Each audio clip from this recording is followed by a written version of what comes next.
Hello and welcome once again, ladies and gents, to another episode of Double Jump Gaming. So, a couple of things. Obviously, I'm your host, Will. I just want to go through a few little bits today. Not really news, just wanted to give a big thank you very much to Nintendo. If you haven't already seen it, April 1st, they tweeted this. There was going to be this Nintendo Direct, 7 minutes long. And yeah, I went mad. I was like, oh my god, another one, great. Of course, it was an April Fool's. So well done though, so well done. It was hilarious. I mean, I love Nintendo Directs. I do feel sometimes they take themselves a little bit too seriously, and this one was so good. It was just light-hearted, it was fun, and if I'm honest, for a second, it did, I believed it. I did believe it. It was only when the clicking didn't stop. It was clicking and clicking and clicking and clicking and clicking, and it just didn't stop. Obviously, when I saw The Witcher, I was like, no, it's all a lie. It's all a lie. But so well done. I really, really enjoyed it. I just want to say thank you very much, Nintendo. It was so much fun. There was a couple of other parodies as well, like April Fools. Beatemup games. If you haven't checked them out, once again I'll leave a link in the description below for them. The host of Beatemup Games, Wood, did a fantastic little parody. It was as if he was streaming, and yeah, it was really well done. Really well done. He did get me. I wish it had been true. Some of the things. Oh my god. But yeah. Thank you to everyone for April Fools. I know a lot of people were kind of maybe a bit disappointed. I really enjoyed it. Really good laugh. So yeah, that's that really. So not news, just something I enjoyed. Made me chuckle at work. So just for that. So moving on. I mean, the thing I really wanted to go into today was just a little bit more about myself and my gaming history, really. I've gone over it before a little bit. But I thought maybe, early doors, start of a new channel, let's talk about, the games I love, that kind of thing. So, as I mentioned before, my actual gaming background didn't start till I was a little bit older. I know a lot of people start when they're kind of 7, 8, 9. I was more coming into, sort of double figures, early double figures. When I first owned my own home console, as I've said before, that was an N64. And yeah. And that's kind of where it started. The first game that I got with my N64 was Turok, which was awesome. And thank you, Nintendo, for bringing that over to the Switch. That's so cool. But yeah, really good game. So at the time, I remember it was so violent. So I know we'd had Mortal Kombat previously, but it was, for me, this was the first really violent game that I played. And I remember buying it, I think, with my mum. And she saw the 18 rating on it, and she was like, "Oh, is this okay?" And yeah, it's fine, it'll be fine. Even I remember playing it, and whenever she'd come in the room, I put it on pause. So she would shoot someone in the neck, and it goes, yeah, great, loved it. So yeah, that's not what I'm here to talk about. I'm not here to talk about Turok. It was great, but for me, the game that really made it was Zelda. I remember not knowing pretty much anything about Zelda, apart from the name I'd heard, obviously. I'd never played it on a console before, didn't know what it was about, but I'd been reading Nintendo Official Magazine back in the day. I don't even produce it anymore, sadly. But yeah, and it was just huge. I remember they saying it was this huge, vast world that you could explore, and as a kid I was like, yeah, I'm sure.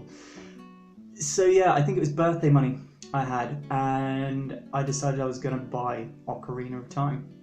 So I did. It'd been out a couple of months, I think, so it wasn't hard to pick up. And I remember picking it up and being in the back of my parents' car. We went to, I'm trying to think, it was Electronics Boutique at the time. I can't remember. I think it was. Bought it. Then we went in the car and we had to go and do some shopping. So my parents went off. I was in the car, sat there. I remember opening up the box, taking out the leaflet, taking out the booklet, just looking through it, and even the drawings, I was like, oh my, it's a huge world. I'm going to be able to play and walk around this world. The images of the bows, the different weapons, the different arrows. The thing that I could not believe, and a little story about that in a minute, was the fact that you start as a kid, and then you grow up, I was like, well, you wrote a game? How is this possible? But, but anyway, I remember getting home, plugging it in, slotting that cartridge in, and just took me away. It really did. Even to the point where being in the village right at the start, and what I've always thought is the fairy dust, those little dots that just dance around you all the time, it took my breath away. It really, really did. An incredible game in every sense of the word. I mean, it was at the time not only a beautiful game, I mean, the open world, I hadn't seen anything like it, and it was new. Correct me if I'm wrong, but at that time, it had never really been done to that scale before, especially on a home console. Yes, we had Mario 64 previously, but not quite to that scale. But yeah, the little story I was going to say about him, about Link growing up, purely the fact that I remember going around with a friend about a week after I bought it, and we sat down together, we stayed up all night, and I said he still hasn't grown. He's like, oh my god. So we left him, and we fell asleep. We were going to stay up all night. I remember falling asleep about 3 in the morning, and we just left Link, we left it on. I remember waking up in the morning, and we were staring at the screen really close and thinking, I think he's grown. I think he has.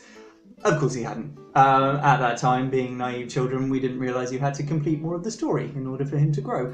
But yeah, it was light-hearted, and I just loved it. It just captured my imagination as a kid. It really did. Just took me to this fantasy world. It wrapped you up in it, and I'll always remember it. I will always remember that moment. Moving on from there, obviously Majora's Mask was the next Zelda game that I bought and purchased. I remember having the gold cartridge, which is now pretty expensive, mint condition. I've still got the game. I don't have the box anymore, sadly. One day.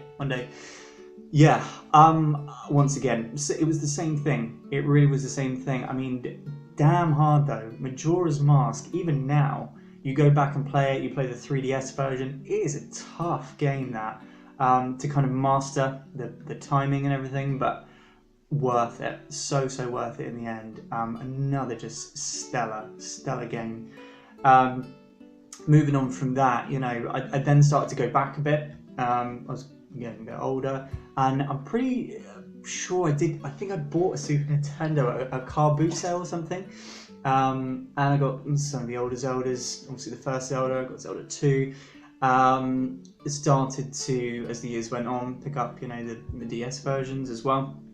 And just every time I played it, it was a new experience every single time. Obviously, you know it's Link, you know it's Ganondorf, you know it's Zelda.